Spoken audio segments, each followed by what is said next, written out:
Assalamu alaikum to all the students. My name is Engineer Wasim Raja. मैं आज class 10th की physics का एक चैप्टर स्टार्ट करने जा रहा हूँ जिस चैप्टर का नाम है इलेक्ट्रिसिटी। इस चैप्टर को स्टार्ट करने से पहले सबसे इम्पोर्टेंट चीज क्या है कि हम ये समझे पहले इलेक्ट्रिसिटी का जो कॉन्सेप्ट है इसको कहाँ से लेके आए और ये कहाँ आया, किस तरीके से आया, पहले वो समझेंगे। अगर हम यूनिवर्स की बात करेंगे, पूरे कायनात की बात करेंगे, तो पूरे कायनात के अंदर हमारे पास दो चीजें देखेंगे। हम दो types of objects we will find out. हम पहले चीजों को बोलते हैं लिविंग थिंग्स और दूसरा हम बोलते हैं नॉन लिविंग थिंग्स। अगर हम लिविंग थिंग्स की बात करेंगे तो हमें ये पता है, ये हम बायोलॉजी में हम पढ़ते हैं कि लिविंग थिंग्स जो बने होते हैं ये एक स्मॉलेस्ट स्ट्रक्चर से बने होते हैं जिनको हम बेसिक एंड फंडामेंटल स्ट्रक्चर्स कहते हैं, जिसको आप सेल बोलते हैं। क्या बोलते हैं हम? सेल। अब ये बात आ गई लिविंग थिंग्स के अंदर कि अगर यूनिवर्स के अंदर जो दो चीजें हमें पाएंगे, दो चीजों हम यूनिवर्स के अंदर दो चीजें हम देख सकते हैं, या तो कोई जानदार है या तो कोई नॉन लिविंग क्रिएचर है, यानी लिविंग ऑर्गेनिज्म है या तो कोई नॉन लिविंग थिंग्स है। लिविंग थिंग्स की जब बात करेंगे तो वो सारे लिविंग थिंग्स वो किसके बने होते हैं? एक स्मॉलेस्ट पार्टिकल के बने होते हैं और उस स्मॉलेस्ट पार्टिकल को हम बोलते हैं बायोलॉजी में सेल। लेकिन वही अगर हम नॉन लिविंग थिंग्स की बात करते हैं तो इस नॉन लिविंग थिंग्स की जब बात करेंगे तो ये सबसे छोटा पार्टिकल जिससे बने होते हैं उसको हम एटम बोलते हैं। क्या बोलते हैं? एटम। आप लोगों ने केमिस्ट्री के अंदर ये चीजें पढ़ी होंगी कि एटम के ऊपर एक बहुत बड़ा तनाव था, इसके ऊपर बहुत सारे मॉडल्स बनाए गए हैं। Thomson's model of an atom, Rutherford's model of an atom, Bohr's model of an atom. उन मॉडलों में कंसेप्ट यही था कि बहुत टाइम तक ये बोला गया था कि जो एटम है ये एक इनडिविजिबल पार्टिकल है, यानी इनडिविजिबल मींस जो उसके बाद डिवाइडेड नहीं होगा, यानी ये स्मॉलेस्ट पार्टिकल। लेकिन with the passage of time जो ही हमने इस एटम के बारे में आगे आगे पढ़ा, हमने एटम के बारे में भी दो चीजें देखी कि ये जो एक्चुअल में एटम है ये एक डिविजिबल पार्टिकल है। और क्या डिविजिबल पार्टिकल है? ये एटम दो चीजों का बना है। First one is known as electron and another one is known as nucleus. इसका मतलब जो एटम है इसके अंदर जो सब पार्टिकल्स है वो सबसे पहले एक कहलाता है इलेक्ट्रॉन, एक कहलाता है न्यूक्लियस, यानी इलेक्ट्रॉन्स एंड न्यूक्लियस। अब ये जो न्यूक्लियस है ये खुद दो चीजों का बना होता है, एक को हम बोलते हैं प्रोटॉन, एक को हम बोलते हैं न्यूट्रॉन। तो सबसे पहली चीज क्या है कि अगर हम यूनिवर्स की बात करेंगे तो दो ऑब्जेक्ट्स देखेंगे, या तो लिविंग थिंग्स या तो non living things. Living things cell के बने होते हैं, नॉन लिविंग थिंग्स एटम्स के बने होते हैं। एटम खुद दो चीजों का बना होता है, एक को हम बोलते हैं इलेक्ट्रॉन्स, एक को हम बोलते हैं न्यूक्लियस। लेकिन न्यूक्लियस खुद दो चीजों का बना हुआ है, एक को बोलते हैं प्रोटॉन, एक को बोलते हैं न्यूट्रॉन। अब ये क्या चीजें हैं इनको हम आराम से इजीली समझ सकते हैं। चलिए करते हैं स्टार्ट। क्या है ये चीजें? तो इलेक्ट्रॉन जो है इनको बोला गया है ये जो है ये नेगेटिवली चार्ज पार्टिकल्स है, ठीक। और ये प्रोटॉन जो है ये कुछ पॉजिटिवली चार्ज पार्टिकल्स है। और जो हमें न्यूट्रॉन के बारे में बोला गया है, ये जो न्यूट्रॉन है इसको बोला गया है इसकी जीरो चार्ज है, या मैं ऐसा भी बोलूं इसकी इम्पिटी चार्ज है, यानी कोई भी चार्ज नहीं है। या मैं ऐसा भी बोलूं इसकी नल चार्ज है, कोई भी चार्ज नहीं है। या मैं ऐसे भी बोलूं इसका वाइड चार्ज है। ये सारे नाम है, एक ही चीज है, चाहे जीरो बोलो, इम्पिटी बोलो, नल बोलो, वाइड बोलो, ये सारा जो है ये क्या कहलाता है? न्यूट्रॉन्स के। तो एक्चुअल में अगर हम एटम की बात करेंगे, मान लो ये एटम का न्यूक्लियस है। क्या है ये? न्यूक्लियस है। इस न्यूक्लियस के बाहर हमने पढ़ा है केमिस्ट्री के अंदर electrons revolve around the nucleus. इस न्यूक्लियस ये हमारे पास इलेक्ट्रॉन्स हैं, तो इलेक्ट्रॉन्स नेगेटिवली पार्टिकल्स। अब हम न्यूट्रॉन्स न्यूक्लियस के अंदर की जब बात करेंगे तो क्या क्या है हमारे पास? एक प्रोटॉन, एक न्यूट्रॉन, एक प्रोटॉन, न्यूट्रॉन है। तो इनकी कोई चार्ज ही नहीं है। इसकी क्या चार्ज है? पॉजिटिव चार्ज है।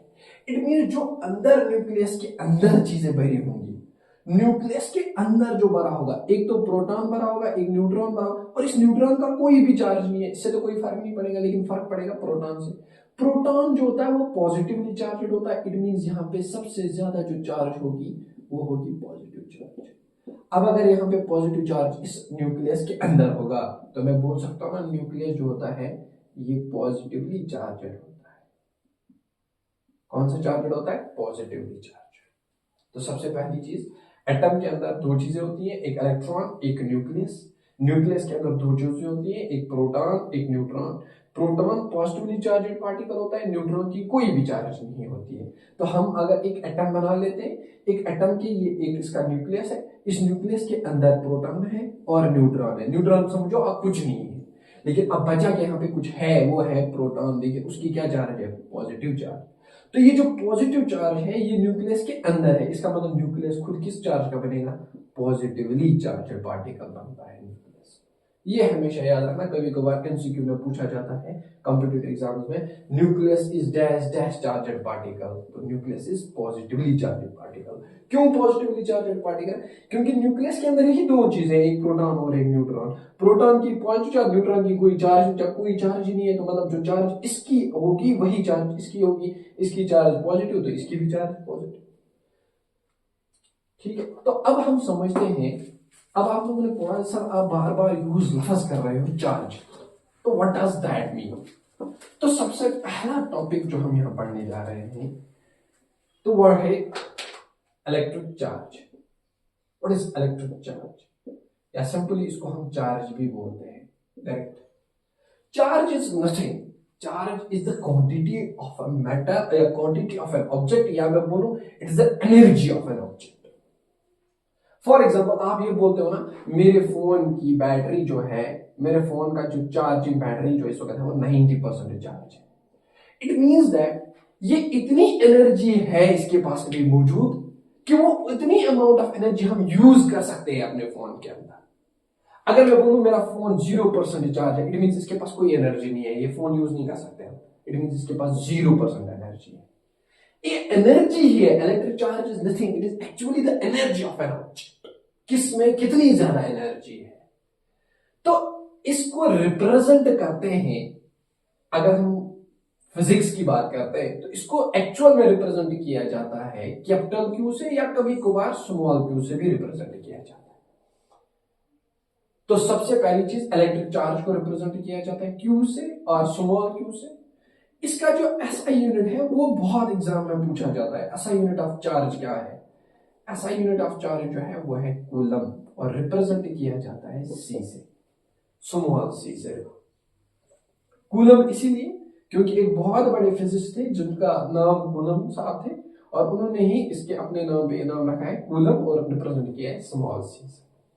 अब मैंने क्या बोला, इलेक्ट्रिक चार्ज को रिप्रेजेंट किया जाता है या तो कैपिटल क्यू से या स्मॉल क्यू से। अब इलेक्ट्रिक चार्ज क्या होती है?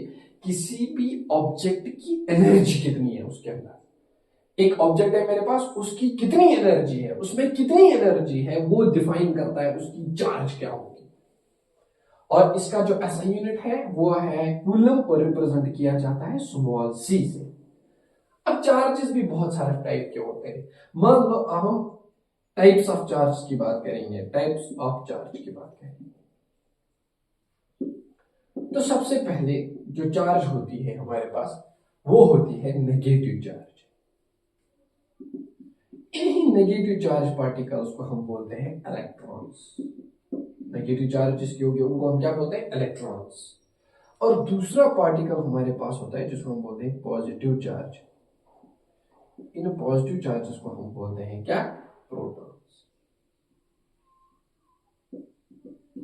अब आपको कैसे पता चलेगा कि पॉजिटिव चार्ज नेगेटिव चार्ज क्या होती है? देखिए, अगर हमारे पास एक सिंपल एग्जांपल देता हूं मैं, आपके घर में हमारे पास एक बैटरी होती है। उस बैटरी में एक तरफ लिखा होता है प्लस, एक तरफ लिखा होता है माइनस। माइनस और प्लस का मतलब होता है यहाँ पे चार्जेस है इस बैटरी के अंदर। ये चार्ज मतलब इसके अंदर नेगेटिव चार्ज भी है, इसके अंदर पॉजिटिव चार्ज, मतलब इसके अंदर इलेक्ट्रॉन्स भी है, इसके अंदर प्रोटॉन्स भी है।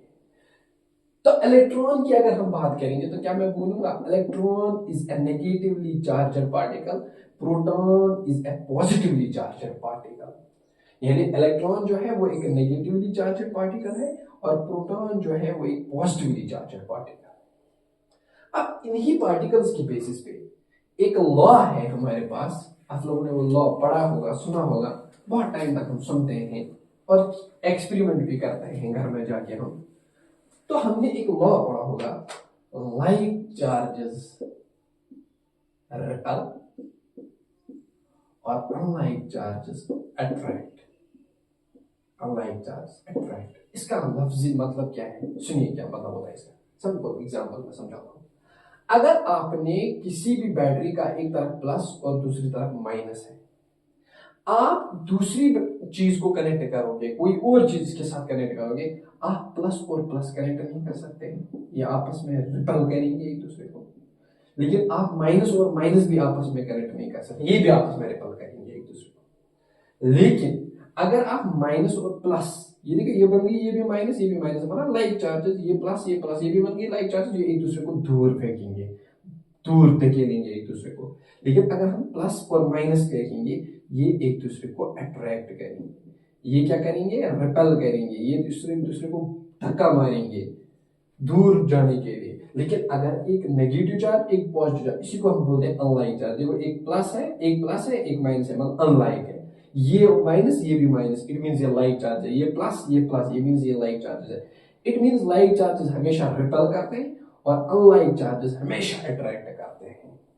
ये चीजें हमेशा याद रखनी है आपको। तो आप लोगों को ये चीजें हमेशा याद रखनी पड़ती है कि लाइक चार्जेस रिपेल करते हैं और अनलाइक चार्जेस अट्रैक्ट करते हैं। ये था हमारा इलेक्ट्रिक चार्ज। तो एग्जाम में क्वेश्चन अभी तक जो इंपॉर्टेंट क्वेश्चन है वो ये पूछा जाता है, define electric charge. Electric charge क्या होता है, what is the SI unit of electric charge, SI unit of electric charge क्या है, SI unit of electric charge, वो हमने अभी तक यहां तक अभी पढ़ा है। अब जो नेक्स्ट टॉपिक है हमारे पास वो है इलेक्ट्रिक करंट। यहाँ पे एक टॉपिक पढ़ाया जाता है, एक टॉपिक इंपॉर्टेंट है इसमें, वो है क्वांटाइजेशन ऑफ चार्ज। वो क्वांटाइजेशन ऑफ चार्ज जो है वो मैं कुछ देर बाद पढ़ाऊंगा आपको, सो दैट कि पहले मैं आपको एक फ्लो बना दूं, एक फ्लो होने के बाद मैं आपको क्वांटाइजेशन ऑफ चार्ज का कॉन्सेप्ट भी अच्छे से समझा दूं। Now next topic is electric current. Electric current, electric current पढ़ने से पहले हमें बहुत सारी चीजें समझना बहुत जरूरी है। वो ये है कि हमारे पास जो मटेरियल्स होते हैं, जो ऑब्जेक्ट्स होते हैं, वो सबसे पहले कहलाते हैं, हमारे पास जो ऑब्जेक्ट्स होते हैं वो होते हैं या तो कंडक्टर्स होंगे, या तो इंसुलेटर्स होते हैं, या तो हमारे पास क्या होता है, सेमीकंडक्टर्स होते हैं। सेमीकंडक्टर्स का आप बहुत कम इस्तेमाल करोगे, कंडक्टर्स और इंसुलेटर्स के बारे में आप ज्यादा यूज करोगे। वो ऑब्जेक्ट्स जो अपने अंदर इलेक्ट्रिसिटी को पास कर सकते हैं उनको हम कंडक्टर्स बोलते हैं। यानी the objects which passes the electric current through them are called as conductors, and the objects which do not pass the electric current through them are called as insulators, and the conductors which partially passes the electric current through them are called as semiconductors। तो जरा semiconductors अभी हमारे syllabus में है ही नहीं, तो हम इसको छोड़ के इन दो टॉपिक्स पे ध्यान देंगे। अब मैंने यहाँ पे बोला कि कंडक्टर जो होते हैं, जो कंडक्ट इलेक्ट्रिसिटी कर सकते हैं अपने आप के अंदर, उसको हम बोलते हैं कंडक्टर्स। और वो सबस्टेंसेस जो हम क्या करते हैं, जिनके अंदर करंट पास नहीं होते, उनको हम बोलते हैं इंसुलेटर्स। अब हम एक इंसुलेटर को भी कंडक्टर बना सकते हैं और एक कंडक्टर को भी इंसुलेटर बना सकते हैं, वो इसकी एप्लीकेशंस पार्ट है, वो इसका दूसरा सिस्टम है कैसे बना सकते हैं। लेकिन एक कंडक्टर जो होता है उसके अंदर करंट पास होती है। मान लो एग्जांपल में समझाऊंगा, आपके पास एक आयरन रॉड है, आयरन रॉड है आपके घर में, आपके पास अगर आप घर में हीटर जलाते हैं या कोई भी आप इलेक्ट्रिसिटी जलाते हैं, या हमारे पास सॉकेट होता है, अगर उस सॉकेट में आप कोई इलेक्ट्रिक रॉड डाल दोगे, फिर उसको टच करोगे, आपको करंट लग जाएगा। इट मींस दैट आयरन जो है इट कंडक्ट्स इलेक्ट्रिसिटी।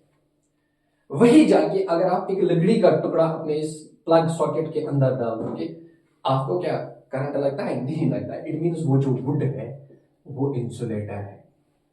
तो इन्हीं बेसिस पे ऑब्जेक्ट्स को डिवाइड किया, या तो कुछ ऑब्जेक्ट्स ऐसे होंगे जिनके अंदर कंडक्ट इलेक्ट्रिसिटी होगी, उनको हम कंडक्टर्स बोलते हैं, जिनके अंदर नहीं होगी उनको हम इंसुलेटर्स बोलते हैं।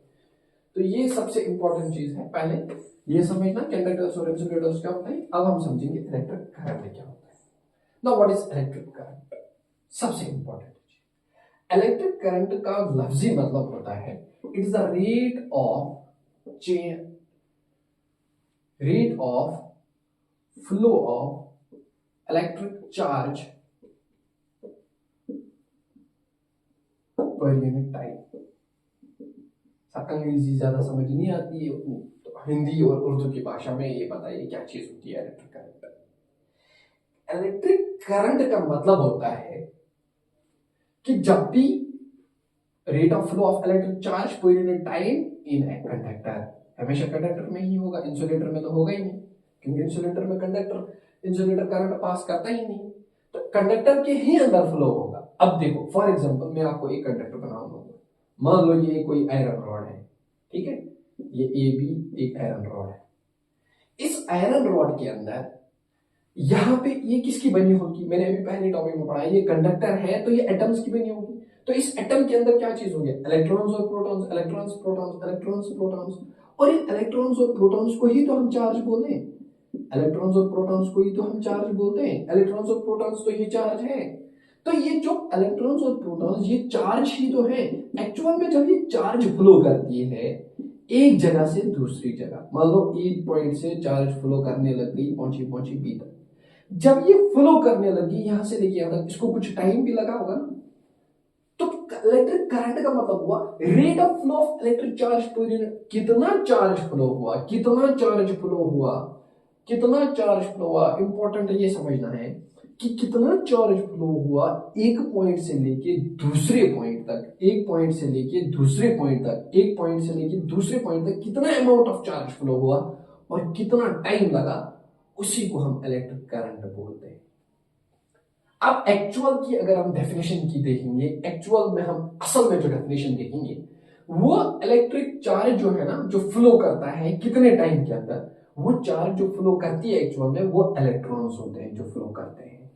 अब इलेक्ट्रॉन्स का कॉन्सेप्ट तो आपको इतना आइडिया नहीं होगा क्योंकि वो हम आप 12th क्लास में पढ़ेंगे। तो अभी आप ये समझिए कि एक कंडक्टर के अंदर कितना अमाउंट ऑफ चार्ज फ्लो कर रहा है एक पॉइंट से लेके दूसरे पॉइंट तक, उसी को हम इलेक्ट्रिक करंट बोलेंगे। अगर मैं बोलूंगा ये कंडक्टर है, इसके यहाँ पे एक चार्ज है, मान लो ये चार्ज है, ये चार्ज फ्लो नहीं कर रही है यहां से यहां तक, क्या करंट फ्लो होगा, नहीं होगा। जब ये चार्ज फ्लो करेगा इस पोजीशन से लेके दूसरी जगह तक, यहां से लेके इस ए से लेके बी तक फ्लो कर रहा है ये चार्ज, ये चार्ज यहां थी, अब ये फ्लो कर रहा है यहां पहुंच, और उसको कुछ टाइम भी लग रहा है, उसी को हम इलेक्ट्रिक करंट बोलते हैं। तो इलेक्ट्रिक करंट को रिप्रेजेंट किया जाता है, इसकी जो सिंबल है it is represented by letter capital I से रिप्रेजेंट किया जाता है। क्या मैं बोल सकता हूं ऐसे, फिर इलेक्ट्रिक करंट का मतलब होता है कितनी चार्ज गई, amount of flow of, rate of flow of electric charge, कितनी चार्ज गई मींस इलेक्ट्रिक चार्ज, और उसको कितना टाइम लगा फ्लो करने में, that's known as electric current. Electric current means electric charge divided by time. अब आप मैथमेटिकली देखिए इसको, अगर हम मैथमेटिकली इसको लिखेंगे तो कैसे लिख सकते, तो इलेक्ट्रिक करंट को रिप्रेजेंट किससे किया जाता है, आई से, वेरी गुड। इलेक्ट्रिक चार्ज जो है इसको मैंने अभी बोला आपको किससे रिप्रेजेंट किया जाता है, क्यू से, और टाइम जो है इसको किससे रिप्रेजेंट किया जाता है, टी से। तो मींस हमारे पास जो फॉर्मूला बनता है I is equal to Q by T, this is the definition and the mathematical derivation of electric current। यानी जो इलेक्ट्रिक करंट होता है वो बराबर होता है I is equal to Q by T। अब जब मेरे पास Q का कोई वैल्यू गिवन होगा, जब मेरे पास T का कोई वैल्यू गिवन होगा, तो मैं I निकाल सकता हूं। इसीलिए इस फॉर्मूला को हम बोलते हैं this is defined as the magnitude of electric current. तो मैग्नीट्यूड का मतलब क्या हुआ यहाँ पे, मैग्नीट्यूड का मतलब ये होता है कि मुझे इसका वैल्यू निकालना है। अगर मुझे कोई बोलेगा आप बताओ इस बल्ब के अंदर कितना करंट फ्लो हो रहा है, तो मैं क्या बोलूंगा, इसके अंदर कितनी चार्ज फ्लो कर रही है और उसको कितना टाइम लगता है, इट मींस वो उसका करंट बताएगा। यानी जो मैग्नीट्यूड होता है वो इसका मैथमेटिकल वैल्यू होता है, एक मैथमेटिकल वैल्यू होता है, एक न्यूमेरिकल वैल्यू होता है, एक वैल्यू जो होता है, एक मैथमेटिकल वैल्यू जो होता है एक करंट का, वो कितना होगा वही उसका मैग्नीट्यूड होता है और उसी मैग्नीट्यूड को रिप्रेजेंट किया जाता है इसी फॉर्मूला से, that I is equal to Q/T। ये फॉर्मूला सबसे इंपॉर्टेंट बेसिक फॉर्मूला है, पहला फॉर्मूला यूज हमें याद जब हमने पढ़ा वो ये था, वो है इलेक्ट्रिक करंट। अब समझे इलेक्ट्रिक करंट क्या होता है, rate of flow of electric charge per unit time in a conductor. एक कंडक्टर में कितना अमाउंट ऑफ चार्ज फ्लो हो रहा है एक जगह से दूसरी जगह तक with respect to time, time के रेस्पेक्ट में, उसी को हम इलेक्ट्रिक करंट बोलते हैं और रिप्रेजेंट किया जाता है लेटर I से। तो मैथमेटिकली अगर हम देखेंगे इलेक्ट्रिक करंट जो होता है वो इलेक्ट्रिक चार्ज बाय टाइम होता है। इलेक्ट्रिक करंट को I से रिप्रेजेंट करते हैं, चार्ज को Q से रिप्रेजेंट करते हैं, टाइम को T से। I is equal to Q/T। ये फॉर्मूला जो है इसी को हम बोलते हैं मैग्नीट्यूड ऑफ इलेक्ट्रिक करंट। अब सबसे इंपॉर्टेंट चीज क्या है इसके अंदर, आगे देखते हैं। तो हमने फॉर्मूला पढ़ा I is equal to Q/T। अब हम इसका SI यूनिट देखते हैं। ये सबसे इंपॉर्टेंट क्वेश्चन है जो कॉम्पिटिटिव एग्जाम्स में भी पूछा जाता है और आपके बोर्ड एग्जाम में भी पूछा जाता है। तो जब भी किसी यूनिट निकालना होता है वो उसकी डेफिनेशन या उसकी उस फिजिकल क्वांटिटी की डेफिनेशन से निकलता है। तो डेफिनेशन पे हमने अभी पढ़ा I is equal to Q/T। अभी हमने पढ़ा ये करंट का जो डेफिनेशन है वो है चार्ज अपॉन टाइम। तो ऐसा यूनिट क्या होगा इसका, मुझे बताओ। चार्ज का मैंने अभी बोला आपको कि चार्ज का ऐसा यूनिट क्या है, तो कूलम। वेरी गुड, रिप्रेजेंट करते हैं C से। टाइम का ऐसा यूनिट जो होता है वो सेकंड होता है। क्या होता है, सेकंड। तो हमारा जो करंट है इसका जो यूनिट बन गया वो बन गया कूलम पर सेकंड। क्या नाम बन गया, coulomb per second, coulomb per second. या इसको आप शॉर्ट फॉर्म में लिखते हैं ऐसे, कूलम S इनवर्स यानी S rays power -1 coulomb per second. या आप इसको ऐसे भी लिखते हैं coulomb divided by second. Coulomb per second is the SI unit of current. But इसी कूलम पर सेकंड का एक और नाम रखा गया है। एक और साइंटिस्ट है, एक और फिजिसिस्ट थे जिसका नाम था सर एडवर्ड एम्पियर। उसने अपने नाम के ऊपर इसका नाम रखा एम्पियर और रिप्रेजेंट किया जाता है A से। तो इसका मतलब ये हुआ जो हमारा SI यूनिट ऑफ करंट है वो एम्पियर है, लेकिन एम्पियर खुद बराबर होता है कूलम पर सेकंड के। तो अगर मैं बेसिकली देखूं तो करंट का एक्चुअल यूनिट जो होता है वो कूलम पर सेकंड होता है और उसी कूलम पर सेकंड को हम एम्पियर बोलते हैं। उसी कूलम पर सेकंड को हम क्या बोलते हैं, एम्पियर बोलते हैं। अब एग्जाम में यहाँ पे एक खूबसूरत क्वेश्चन, छोटा 1 नंबर 2 नंबर का बोर्ड एग्जाम में पूछा जाता है। कोई बता सकता है, डिफाइन करिए 1 एम्पियर कितना होगा। फिर अगर आपसे क्वेश्चन पूछा जाएगा डिफाइन कीजिए 1 ampere, what is 1 ampere of current. मान लो मैं बोल रहा हूं मेरे पास एक कंडक्टर है, ठीक है, मेरे पास एक कंडक्टर है mm। मैंने बोला इस कंडक्टर के अंदर 1 एम्पियर ऑफ करंट जा रही है। कोई समझा सकता है मुझे फिजिकली 1 एम्पियर का मतलब क्या होता है यहाँ पे, तो सीधे बताइए ना।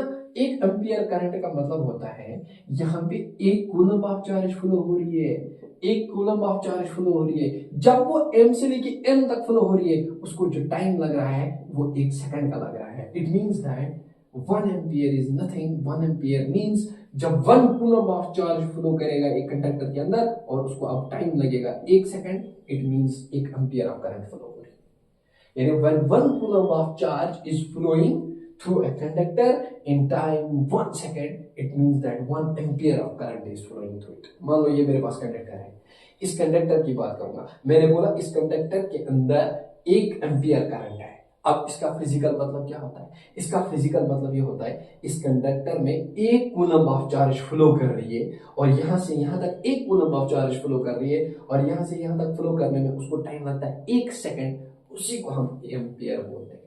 हमेशा बच्चों को याद रखना, गलती कहां बच्चे करते हैं, वो शॉर्ट गलती यहां करते हैं। आपको चार्ज हमेशा कूलम में गिवन होगा, लेकिन टाइम अगर आपको कभी मिनट में गिवन होता है या कभी आपको आवर्स में गिवन होता है। जब आपको आवर्स में या मिनट्स में टाइम गिवन है किसी भी न्यूमेरिकल में, तो सबसे पहले आप उसको कन्वर्ट कर दीजिए सेकंड के अंदर। क्यों, क्योंकि जो ऐसा यूनिट है टाइम का वो सेकंड है। तो सबसे पहले हमें टाइम को किस में कन्वर्ट करना है, सेकंड में करना है, फिर जाके इस फॉर्मूला को अप्लाई कर सकते हैं। Unless and until we can not use the formula, जब तक हमारे पास टाइम सेकंड में गिवन होगा। अब हम थोड़ा सा 1-2 न्यूमेरिकल, छोटे छोटे न्यूमेरिकल इस टॉपिक पे देखेंगे, इस फॉर्मूला पे देखेंगे इन फॉर्मूलाज को कैसे करोगे? जब आप कॉपी बनाते हो, आपकी जो कॉपी होती है, लेक्चर कॉपी होती है, उसके साइड में, उसी टॉपिक के साइड में एक लाइन डाल दीजिए, ऊपर लिखिए फॉर्मूलाज। हमने इस चैप्टर के अंदर कौन कौन से फॉर्मूलाज पढ़े। जहां फ्रंट पेज बनाते हैं उसमें कंटेंट्स लिखते हैं, क्या क्या टॉपिक सिलेबस में, उसी के साइड में। तो आज का पहला फॉर्मूला था I is equal to Q by T. जो हम लोगों ने आज का फॉर्मूला जो पढ़ा था वो यही था, that I is equal to Q by T. इस I is equal to Q by T पे एक न्यूमेरिकल मैं दिखाऊंगा, 3-4 न्यूमेरिकल आप लोग मैं होमवर्क दूंगा, आप घर में प्रैक्टिस कीजिए।